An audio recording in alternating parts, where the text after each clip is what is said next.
aujourd'hui, on voit comment faire Jack. Ce matin, j'ai demandé à mon garçon qu'est-ce qu'il aimerait avoir en maquillage de Noël et sa première réponse, ça a été Jack. Donc, je vais commencer par mon fameux fond. Ça va faire du bien de voir un petit peu comment je fais un maquillage sur un visage aussi.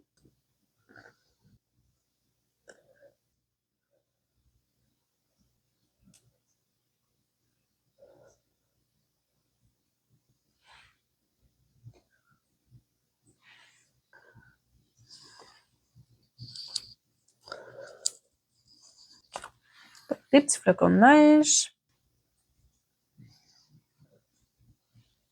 Donc, j'ai préféré faire plusieurs flocons ici puis juste un gros ici. Ça vient comme balancer. Je ne sais pas encore comment je fais mon Jack. Tout. Bon, ben, je reviens. On va prendre un pinceau langue de chat. Donc, je vais faire Jack dans mon front ici. J'ai de la place dans mon front. C'est quand même cool.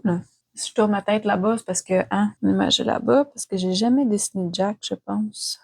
Là, il y a comme sa barbe qui est comme un peu lousse. Donc là, la barbe, ce qui est le fun, c'est qu'on peut lui donner le mouvement qu'on veut. Je vais l'envoyer ici.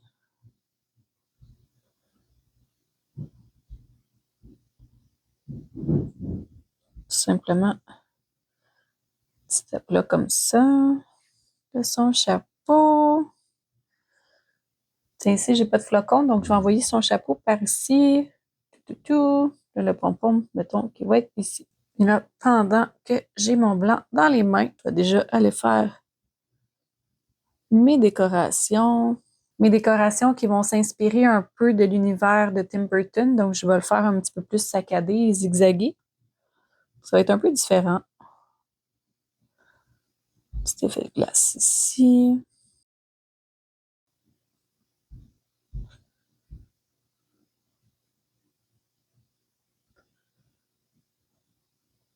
Ainsi, on peut se permettre de faire un peu comme des toiles d'araignée. Donc, ça, c'est satisfaisant pour mon fond. Je reprends le même pinceau pour aller faire ses yeux, parce que ses yeux sont assez grands, donc ça va m'économiser du temps d'avoir un pinceau qui est quand même plus gros. Donc là, vu que je veux faire des maquillages qui sont quand même assez rapides, je vais seulement faire sa tête. C'est sûr que si vous voulez, vous pourriez faire le corps, tout ça, mais j'essaie de garder ça très simple parce qu'on a souvent pas beaucoup de temps. Je vais aller prendre du rouge. Donc, l'avantage d'un pinceau langue de chat, c'est qu'on peut remplir une grosse zone. On peut quand même faire des petits détails sur le tranchant. Et là, on va faire un petit chapeau qui est un peu saccadé. Donc, disons que ça, c'est le haut de mon chapeau. Un petit mouvement comme ça.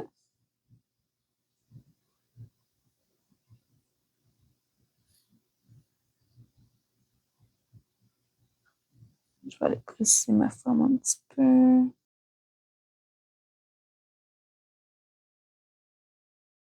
Je vais simuler un peu son épaule ici. Là, j'ai un numéro 3. Je vais faire des petits détails en blanc, puis après ça, je vais rincer mon pinceau pour aller faire les petits détails en noir.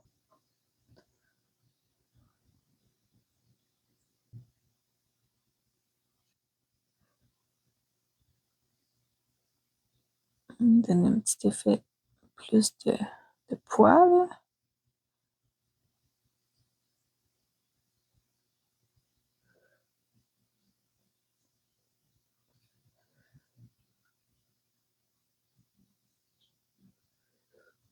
Petit poil de chapeau. Ça va être comme ça.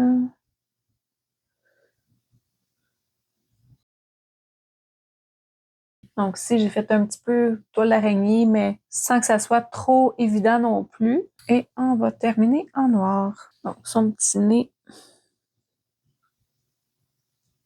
Et quand même sa bouche.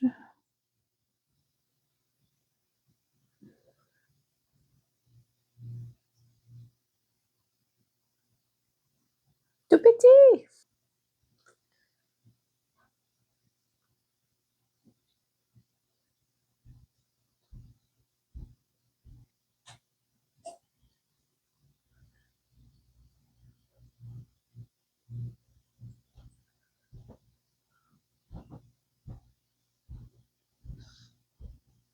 Ce que j'ai remarqué, c'est que sa barbe est vraiment décollée de son visage. Donc, c'est pour ça que j'ai fait le petit trait noir pour qu'on le voit bien.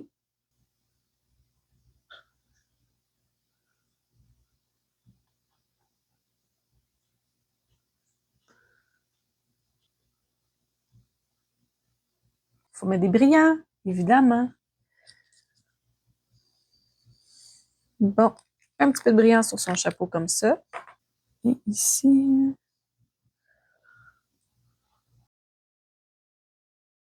C'est-tu pas les plus beaux brillants du monde? Vraiment très, très beau. Faites juste attention pour pas que ce soit trop près des yeux, pour pas que ça tombe dans les yeux. Elles sont très grosses. Donc ça va faire mal. Merci d'avoir écouté. On se voit demain dans une autre vidéo. Si vous aimez ce que vous voyez, vous pouvez vous abonner à ma chaîne. Bye! Merci!